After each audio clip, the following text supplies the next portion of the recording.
News state और आपके साथ मैं हूं आशिमा त्यागी।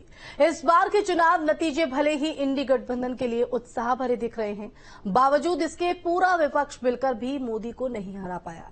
ऐसे कहने की वजह यह है कि लड़ाई एनडीए वर्सेस इंडी गठबंधन के बीच थी, जिसमें एनडीए ने बाजी मारी। आखिर क्यों 10 साल बाद भी मोदी से पार नहीं पा सका विपक्ष, ये रिपोर्ट देखिए।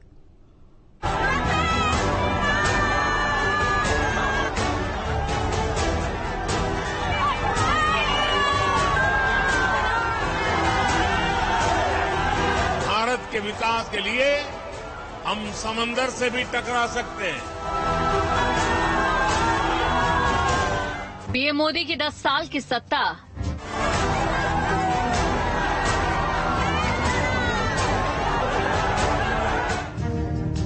जिसे हिलाने के लिए पूरे विपक्ष ने एड़ी चोटी का जोर लगा दिया। चुनाव प्रचार में मोदी सरकार के खिलाफ जमकर माहौल बनाया गया। मैं बता रहा हूं, लिख लो, यहां पे क्लीन स्वीप होने जा रही है इंडिया गठबंधन की। लाइन लगने वाली है सीटों की, टकाटक टकाटक टकाटक टकाटक। और उसके बाद good bye BJP, good bye Narendra Modi, tata. लेकिन जब चुनाव नतीजे आए तो एक बार फिर ये तय हो गया कि एनडीए ही सबसे बड़ा गठबंधन है और बीजेपी सबसे बड़ी पार्टी। जबकि इस बार भी इंडिया गठबंधन सत्ता पाने के लिए जरूरी बहुमत हासिल नहीं कर पाया। हालांकि 2024 के सियासी रण में इंडिया गठबंधन ने कांटे की टक्कर दी। उसके कई सहयोगियों ने राज्यों में बीजेपी से आगे निकलकर दम जरूर दिखाया, लेकिन फिर भी वो इंडिया गठबंधन को सत्ता के करीब नहीं पहुंचा सके। इसमें सबसे बड़ा चेहरा है अखिलेश यादव, जिन्होंने बीजेपी को सबसे तगड़ा झटका दिया। जिस उत्तर प्रदेश के दम पर बीजेपी अब की बार 400 पार का सपना देख रही थी, वही सपना अखिलेश यादव ने चकनाचूर कर दिया। मैं समझती हूँ उत्तर प्रदेश की जनता ने भारतीय जनता पार्टी को एक सबक सिखाने का काम किया है। उनका अहंकार, उनकी तृष्णा को तोड़ने का काम किया है कहीं ना कहीं। और जिस तरह सभी समाज और सभी वर्ग के लोग एक साथ आए और जिस तरह समर्थन दिया, क्योंकि सभी लोग त्रस्त हैं और जो मौजूदा सरकार थी वो ये मानने को तैयार नहीं थी कि जनता परेशान है, कि युवा परेशान है, कि हमारी माताएं बहनें परेशान है, कि किसान परेशान है, कि मजदूर बुनकर सभी लोग परेशान है। और कहीं ना कहीं ये लोगों की जीत है। इसके बाद इंडिया गठबंधन को ताकत दी है ममता बनर्जी ने। जिस बंगाल में बीजेपी एक बार फिर भगवा लहराने का ख्वाब पाल रही थी, वहां ममता बनर्जी ने ऐसी पटखनी दी कि बीजेपी 2019 लोकसभा चुनाव का प्रदर्शन भी न दोहरा सकी। बात ये बड़ा है, इतना जब्ती करने का बाद भी इंडिया जीता है और मोदी हारा है। अब देखिए, जो अयोध्या लेके ऐसा काम किया है, अयोध्या में हारा है। इतना अहम बात किसी के लिए ठीक नहीं है, हमारा लिए भी ठीक नहीं है। हम तो आज इतना आशीर्वाद जनता को मिला है कि हमारा सिर हम नीचू करने चाहते हैं। यूपी और बंगाल के बाद महाराष्ट्र में इंडिया गठबंधन बड़ी ताकत के तौर पर उभरा। यहाँ इंडिया गठबंधन में शामिल महाविकास अघाड़ी ने एनडीए के मुकाबले दोगुनी सीटों पर दम दिखाया। सभी ने जी जान से मेहनत की और ये जो अहंकार है मोदी और शाह जी का, उनको खत्म कर दिया है इस देश में। मुंबई में आप आज शाम तक का पूरा नतीजे देखिए, हम 5 सीट जीतने जा रहे हैं मुंबई में। वहीं दक्षिण भारत में इंडिया गठबंधन के सबसे मजबूत साथी रहे डीएमके ने फिर तमिलनाडु में बीजेपी का रास्ता रोक दिया। 2019 की तरह ही इस बार भी तमिलनाडु में डीएमके और कांग्रेस ने शानदार प्रदर्शन किया। ये मैं तो पहले कहूंगा, ये जो रिजल्ट है जनता की रिजल्ट है और ये जनता की जीत है और लोकतंत्र की जीत है। इसके अलावा भी इंडिया गठबंधन में शामिल तमाम छोटे छोटे दलों ने अपने अपने राज्यों में जोर लगाया, लेकिन इनका ये दम मोदी का रास्ता न रोक सका और लगातार 10 साल से सत्ता पर काबिज बीजेपी और उसके सहयोगियों से आगे न निकल सका।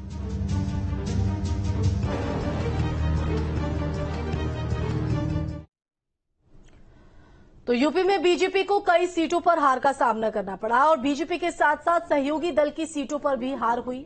यूपी में ऐसी कई सीटें रहीं जहां परिणाम चौंकाने वाले रहे। देखिए खास रिपोर्ट।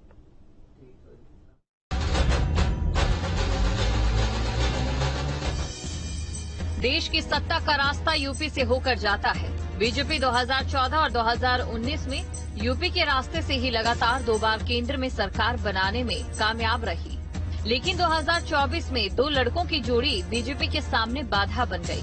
बीजेपी को सत्ता की हैट्रिक लगाने से रोकने के लिए सपा और कांग्रेस का हाथ मिलाने का दांव कामयाब होता दिखा।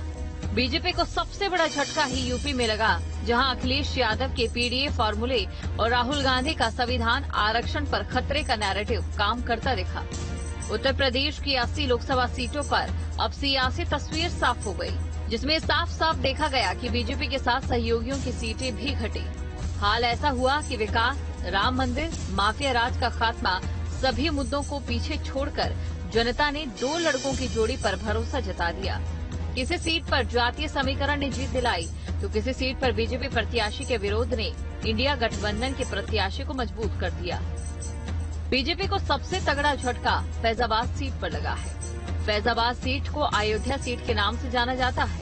फैजाबाद सीट पर समाजवादी पार्टी के अवधेश प्रसाद ने बीजेपी प्रत्याशी लल्लू सिंह को हरा दिया। राम मंदिर निर्माण का मुद्दा बीजेपी के चुनाव प्रचार का केंद्रीय बिंदु था, लेकिन बीजेपी को अयोध्या से ही हार हाथ लगी। बीजेपी ने अयोध्या धाम के विकास पर सबसे ज्यादा फोकस किया। सोशल मीडिया से लेकर चुनाव प्रचार में अयोध्या धाम में हुए विकास कार्यों को बताया, लेकिन अयोध्या धाम से अलग ग्रामीण क्षेत्र की तस्वीर बिल्कुल अलग रही। ग्रामीणों ने इसी आक्रोश के चलते बीजेपी के पक्ष में मतदान नहीं किया। हाई प्रोफाइल सीट अमेठी पर भी परिणाम चौंकाने वाले रहे। कांग्रेस के किशोरी लाल शर्मा ने केंद्रीय मंत्री स्मृति ईरानी को हराकर जीत हासिल की। जिस स्मृति ईरानी ने 2019 लोकसभा चुनाव में कांग्रेस नेता राहुल गांधी को हराकर अमेठी छोड़ने पर मजबूर किया, साल 2024 में उसी गांधी परिवार के करीबी केएल शर्मा ने स्मृति ईरानी को हार का मुंह दिखा दिया। केएल शर्मा की जीत का सबसे बड़ा कारण लंबे समय से अमेठी में काम और स्थानीय होना रहा। वहीं बीजेपी के पुराने कार्यकर्ता इस बार चुनाव में सक्रिय दिखाई नहीं दिए। रायबरेली लोकसभा सीट। कांग्रेस नेता राहुल गांधी वायनाड के साथ रायबरेली से भी चुनाव लड़े, जिसकी वजह से रायबरेली लोकसभा सीट पूरे चुनाव में हॉट सीट बनी रही। इस सीट पर सोनिया गांधी साल 2004 से सांसद रही, लेकिन इस बार सोनिया गांधी रायबरेली से चुनाव नहीं लड़ी। उन्होंने राज्यसभा का रुख कर लिया और कांग्रेस ने राहुल गांधी को रायबरेली के चुनाव के रण में उतार दिया। रायबरेली को कांग्रेस की पारंपरिक सीट माना जाता है। इस बार भी रायबरेली की जनता ने गांधी परिवार का ही साथ दिया और राहुल गांधी को बड़े अंतर से जिता दिया। सुल्तानपुर लोकसभा सीट। सुल्तानपुर में 25 मई को छठे फेज में वोटिंग हुई। वोट प्रतिशत रहा 55.61%।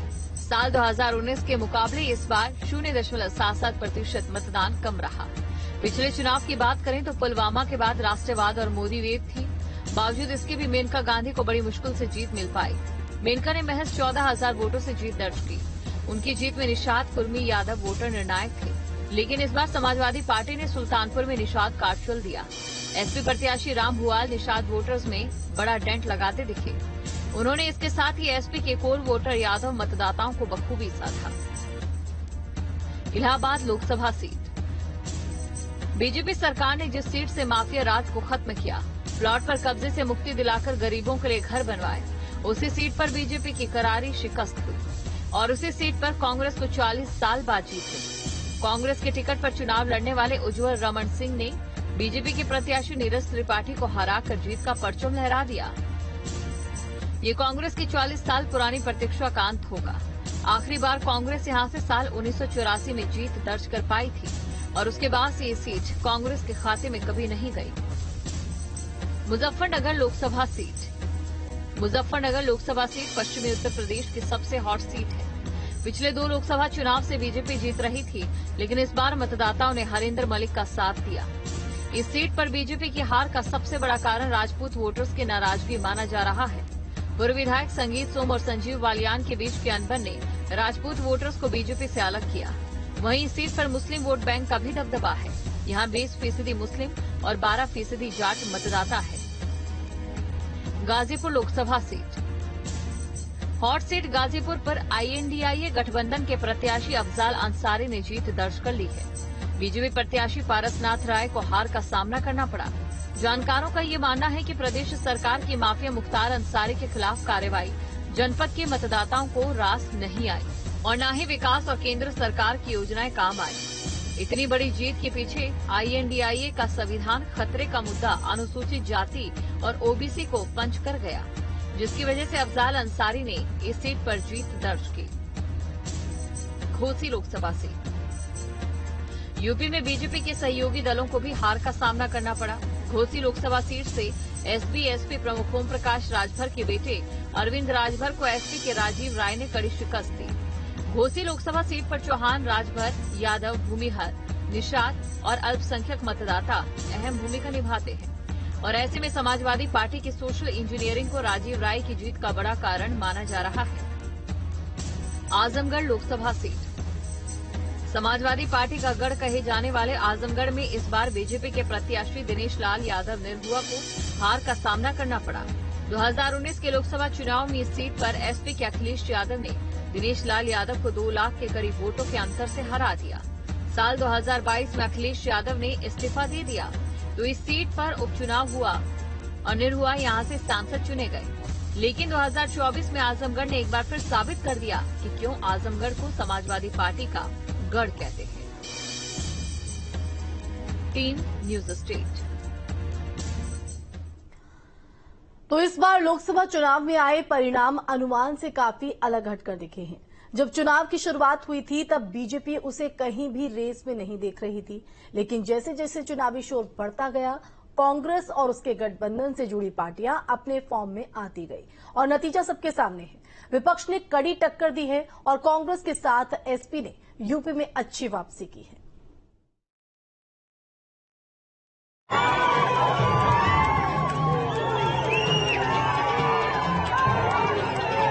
लड़ाई संविधान को बचाने की थी।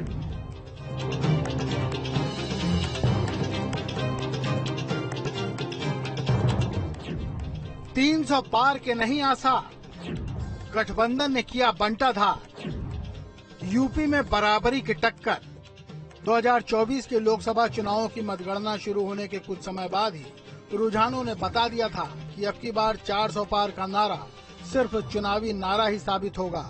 और जैसे जैसे मतगणना बढ़ती गई, 80 सीटों वाले उत्तर प्रदेश में भगवा ब्रिगेड अनुमानित नतीजों में पिछड़ती चली गई और गठबंधन नेक टू नेक टक्कर देता दिखाई दिया। उस उत्तर प्रदेश में जहां बीजेपी ने 80 का दावा किया था, वहां कांग्रेस ने न केवल अपना गढ़ बचाया बल्कि उससे ज्यादा सीटों पर बढ़त हासिल की।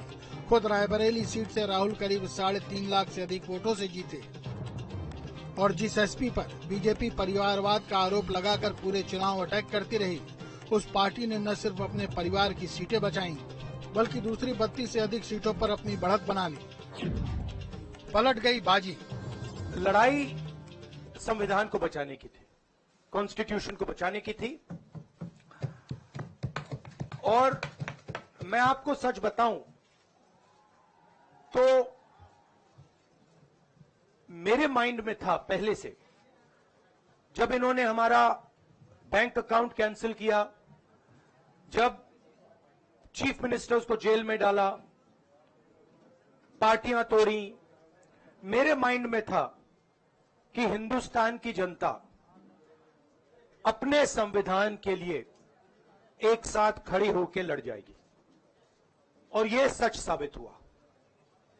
मुझ में भरोसा था और मैं हिंदुस्तान की जनता से, इंडिया गठबंधन के पार्टनर्स से, कांग्रेस पार्टी के हमारे सब नेताओं और बब्बर शेर कार्यकर्ताओं से दिल से धन्यवाद करना चाहता हूं। आपने संविधान को बचाने का पहला और सबसे बड़ा कदम ले लिया है। इस उलटफेर की पटकथा तो कांग्रेस ने जनवरी में मणिपुर से भारत जोड़ो न्याय यात्रा शुरू करते ही लिख दी थी। 63 दिनों की यात्रा 16 मार्च को मुंबई में जाकर खत्म हुई थी। यहाँ पैदल चलते राहुल गांधी रास्ते भर लोगों से मिलते रहे। 6600 किलोमीटर की ये यात्रा 15 राज्यों के 110 जिलों से होकर गुजरी। हालांकि यूपी को ये यात्रा छूते हुए ही निकली थी।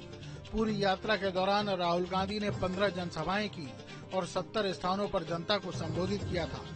सड़क पर चलते आम लोगों से मिलना और बातचीत करना जनता को भी भा गया था, जिसने एक बड़ा संदेश देश को दिया। भारत जोड़ो यात्रा। मोदी जी, आप लंबे लंबे भाषण देना बंद कीजिए। आप देश को बांटने की कोशिश नहीं कीजिए। आप सबसे पहले देश के युवाओं को ये बताइए, बिहार के युवाओं को ये बताइए कि आपने हिंदुस्तान के युवाओं को कितना रोजगार दिया, कितनी नौकरियां दी। आपने 2 करोड़ युवाओं को रोजगार देने की बात की थी। आपने एक युवा को नौकरी नहीं दी। देश के सबसे बड़े सूबे उत्तर प्रदेश में बीजेपी को लगे झटके के बाद माना जा रहा है कि ईडी और सीबीआई की कार्रवाई को मुद्दा बनाने पर जनता ने विपक्ष का साथ दिया है, जिसमें लोकसभा चुनाव से ठीक पहले कांग्रेस, आम आदमी पार्टी, झारखंड मुक्ति मोर्चा, तृणमूल कांग्रेस और राष्ट्रीय जनता दल के नेताओं पर हुई कार्रवाई को लेकर जबरदस्त विरोध किया गया था।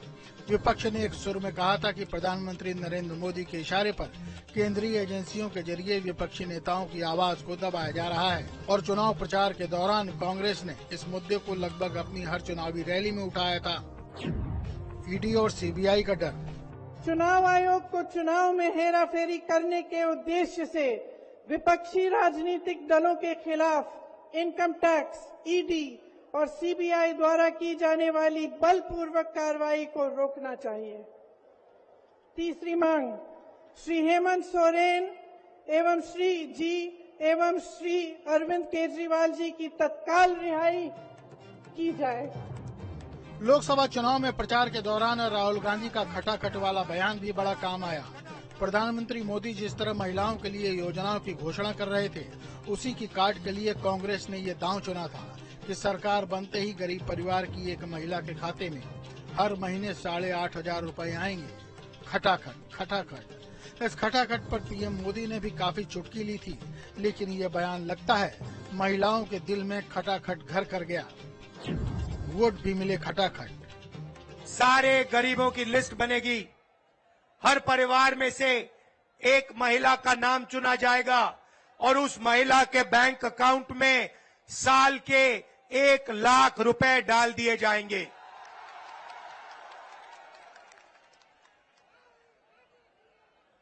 महीने के 8,500 रुपए हर महीना 1 तारीख को। खटाखट खटाखट खटाखट खटाखट खटाखट। कांग्रेस के घोषणा पत्र में इसके अलावा न्यूनतम मजदूरी 400 रुपए करने और 40 लाख सरकारी नौकरी देने का वादा था। साथ ही जिस तरह से अग्निवीर योजना का विरोध कांग्रेस ने किया, वो भी शायद बेरोजगार युवाओं को भा गया। अग्निवीर योजना पर विपक्ष शुरू से ही सवाल उठाता रहा।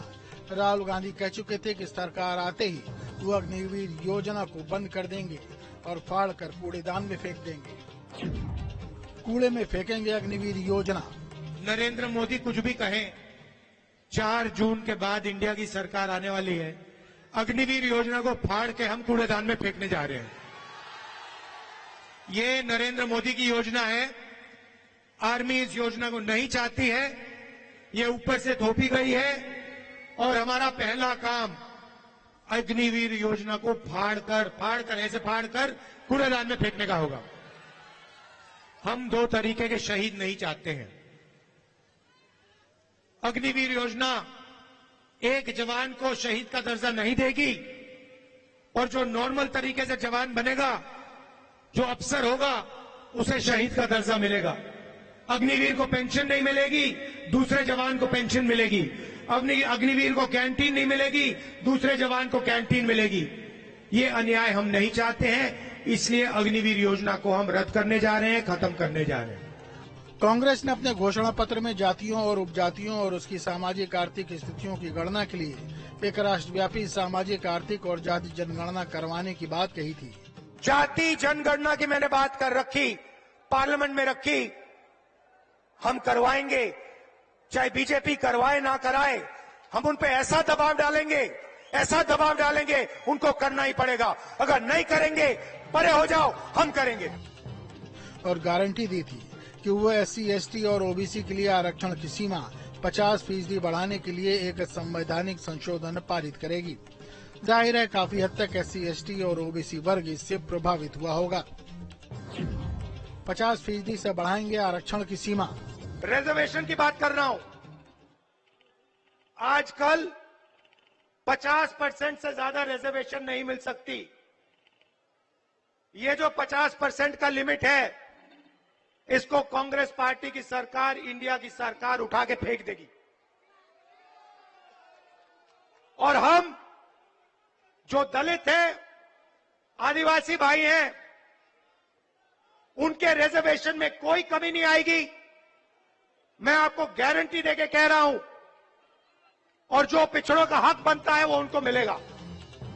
यह माना जा रहा था कि मुस्लिमों का कांग्रेस से मोहभंग होता जा रहा है, लेकिन कांग्रेस ने साफ कहा था कि उनकी सरकार आएगी तो अल्पसंख्यकों को पहनने, खाने, बोलने और व्यक्तिगत कानूनों को मानने की स्वतंत्रता होगी। इसका फायदा भी कांग्रेस को इस चुनाव में मिला होगा और मुसलमानों का एक तरफा वोट गठबंधन को मिला होगा। लिहाजा कांग्रेस की तरफ से इस जीत की पटकथा तो काफी पहले ही लिखी जा चुकी थी, लेकिन जनता ने वोट देकर ये बता दिया कि जनता का भरोसा कांग्रेस पर बढ़ रहा है। अब गठबंधन की सरकार बनती है या नहीं, ये कहना तो जल्दी होगी, लेकिन इतना जरूर है कि कांग्रेस को प्रदेश में जिस खोई हुई जमीन की तलाश थी, उसे पाने में उसने काफी कामयाबी हासिल की है। Team news state. तो 2024 लोकसभा चुनावों के परिणाम आ चुके हैं, जिसमें एनडीए को बड़ा झटका लगा है। 400 पार के नारे के साथ मैदान में उतरी बीजेपी के लिए इस बार 250 का आंकड़ा पार कर पाना भी मुश्किल हो गया। लेकिन अब सवाल ये है कि ऐसा क्या हुआ जिसकी वजह से बीजेपी को इतनी कम सीटें मिली और वो फिसलती चली गई।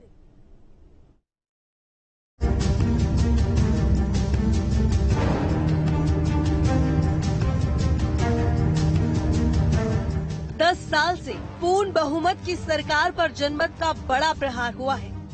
2014 और 2019 में एक तरफा जनादेश देने वाले लोगों ने इस बार अपना मूड बदल दिया था, जिसकी भनक शायद बीजेपी को नहीं लग पाई।